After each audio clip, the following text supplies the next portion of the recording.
Bonjour, eh bien écoutez, je vous souhaite la bienvenue sur ma chaîne YouTube. Je viens de la créer pour vous, c'est une première pour moi, c'est la première fois que je upload une vidéo sur YouTube. Voilà, mais j'espère que ça vous plaira, que ça vous permettra d'avancer dans vos cours de maths en cette période de confinement. D'ailleurs, je vous souhaite plein de bonnes choses à vous et à vos familles, j'espère que tout se passe bien pour vous. Voilà. Alors cette première vidéo, je l'ai consacrée aux trois mesures qu'on utilise en géométrie, les longueurs, les aires et les volumes, chacune étant exprimée avec des unités. Pour les longueurs, on parle de centimètres, pour les aires, on parle de centimètres carrés, et puis désormais pour les volumes, on parle de centimètres cubes. Quelles sont vraiment les différences qui existent entre ces trois différentes mesures? Eh bien, c'est l'objet de cette première vidéo. Alors commençons d'abord par la plus simple, les longueurs, parce qu'on la connaît plutôt bien, hein, on l'utilise depuis l'école primaire. Je vous rappelle quand même que pour mesurer les longueurs, il a fallu définir une unité de départ. L'unité de départ, c'est le mètre, et puis une de ses sous-unités, c'est le centimètre, le centième d'un mètre, et ce segment-là nous permet d'utiliser des règles plates qui sont toutes graduées de la même façon. Alors, on peut mesurer différentes longueurs, mais une qui est assez intéressante, c'est les périmètres de figures. Le périmètre d'une figure, c'est la longueur du contour d'une figure. Si je pars d'un sommet d'une figure, d'un polygone, quelle est la longueur de son contour? Eh bien, si je pars par exemple de ce sommet-là, j'aurais parcouru 4 cm, puis 3 cm, puis 4 cm, puis 3 cm.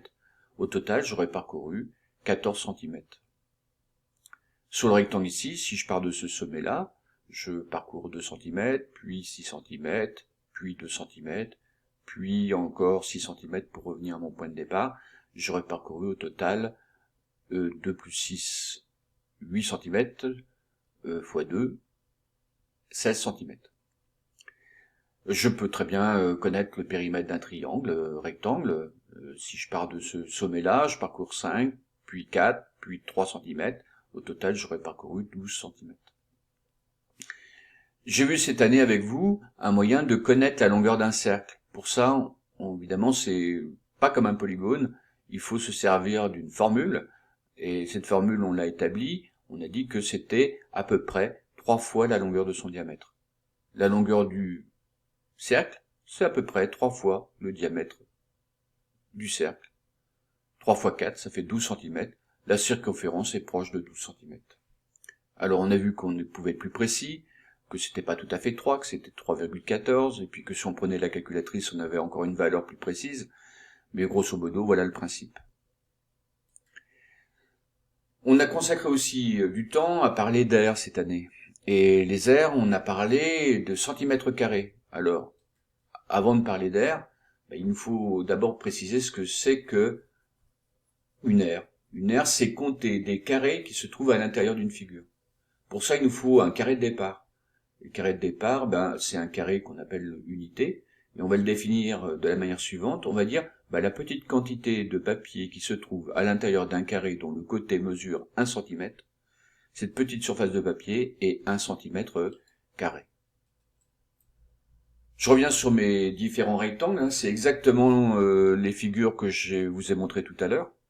Eh bien, si je prends le premier rectangle, dont le périmètre était 14 cm, l'aire, ce n'est pas 14. Hein. L'aire, c'est le nombre de carrés qui se trouvent à l'intérieur. Il y en a 1, 2, 3, 4. Il y a 3 rangées de 4 carreaux. Donc au total, il y a 12 carreaux. Donc voilà, déjà une différence importante. Hein. Ce rectangle-là comporte 12 carreaux. On va dire que son aire est de 12 cm carrés, alors que le périmètre était de 14 cm. Pareil pour le rectangle ici présent, il y a 2 carreaux, puis encore 2, puis encore 2, puis encore 2, puis encore 2, puis encore 2. Au total, il y a 2 et de 4 et de 6 et de 8 et de 10 et de 12 carreaux. Donc son aire est de 12 cm carrés. Tiens, ça veut dire qu'en fait, il y a le même nombre de carreaux dans ce rectangle-là qu'il y en a dans celui-là. Ils ont la même aire. Le triangle rectangle, on l'a vu cette année parce que c'est la moitié d'un rectangle. Compter les carreaux dans un rectangle, c'est simple. Il y en a 12, 4, et 4, 8, et 4, 12. Et en prenant que la moitié, eh bien on est certain qu'à l'intérieur du triangle rectangle, il y a 6 carreaux, et donc son aire est de 6 cm². Pour le cercle, compter les carreaux, on ne l'a pas fait encore cette année, mais on va le faire. Mais pour le moment, tout ce que je vais dire, c'est que, en tout cas, son aire est inférieur au nombre de carreaux qui se trouvent à l'intérieur de ce carré blanc, là, comme on voit, qui est de 16. Donc pour le moment, on peut au moins se contenter de dire que son aire est plus petite que 16 cm². Alors pour bien faire la différence déjà entre longueur et aire, voilà un petit exercice qu'on a fait cette année. Si je vous demande de tracer un rectangle dont le périmètre est égal à 12 cm, est-ce que ça renvoie à la même chose que de tracer un rectangle dont l'aire est égale à 12 cm²? 12 cm, ça veut dire que si je dois parcourir la longueur de son contour, je dois avoir une longueur de 12 cm. Voilà dessiné en bleu le rectangle correspondant. Je parcours 4 cm, puis 2 cm, puis 4 cm, puis 2 cm. Au total, j'aurai parcouru 12 cm. Si par contre je demande de tracer un rectangle dont l'aire est égale à 12 cm², ça veut dire que je veux que dans ce rectangle, il y ait 12 carreaux. Et donc voilà en rouge le fameux rectangle. Vous voyez que ces deux rectangles, bien que la valeur 12 soit la même, qu'on n'a pas le même rectangle. Donc il faut bien cerner la différence. Deuxième petite remarque, enfin deuxième exercice pour bien vous faire distinguer la différence entre longueur et aire. Voilà un rectangle dont le périmètre est assez grand et dont l'aire est petite. Si je parcours, si je prends mon petit vélo et que je parcours cette longueur, elle est relativement grande, même si la largeur est petite, mais la longueur est très grande. Et si je veux revenir au point de départ, je dois franchir quand même une assez grande longueur. Alors que on imagine bien qu'il y a peut-être peu de carreaux carrés de 1 cm à l'intérieur, et donc son aire est relativement petite. Alors, nous, on est en train de travailler sur les solides. Alors, les solides, qu'est-ce qu'on peut faire? On peut faire les trois. On peut mesurer à la fois des longueurs, des aires et des volumes. Alors, des longueurs, je peux en mesurer partout. Je peux mesurer la longueur du contour d'une face. Je peux mesurer la longueur pour aller de ce sommet-là à ce sommet-là, en parcourant par exemple ce chemin-là. Je peux mesurer la longueur de ce sommet-là à ce sommet-là, en suivant les côtés du pavé droit. Cette longueur-là, puis cette longueur-là, puis cette longueur-là. Je peux mesurer aussi des aires, l'aire d'une face. Et oui, il y a des carrés qui sont dessinés dessus. Je peux mesurer l'aire de cette face. Je peux mesurer l'aire des 3 faces qu'on voit. Je peux mesurer aussi l'aire des 6 faces, celles qu'on voit et qu'on ne voit pas. Donc on peut mesurer plein d'aires. Et puis on peut mesurer aussi son volume. Alors qu'est-ce que c'est que de mesurer le volume d'un pavé droit? C'est de mesurer, de compter les cubes qui se trouvent, que contient ce pavé droit. Alors c'est pareil, il faut qu'on se mette d'accord sur la taille du cube. Et donc on a besoin de nouveau d'unités de volume.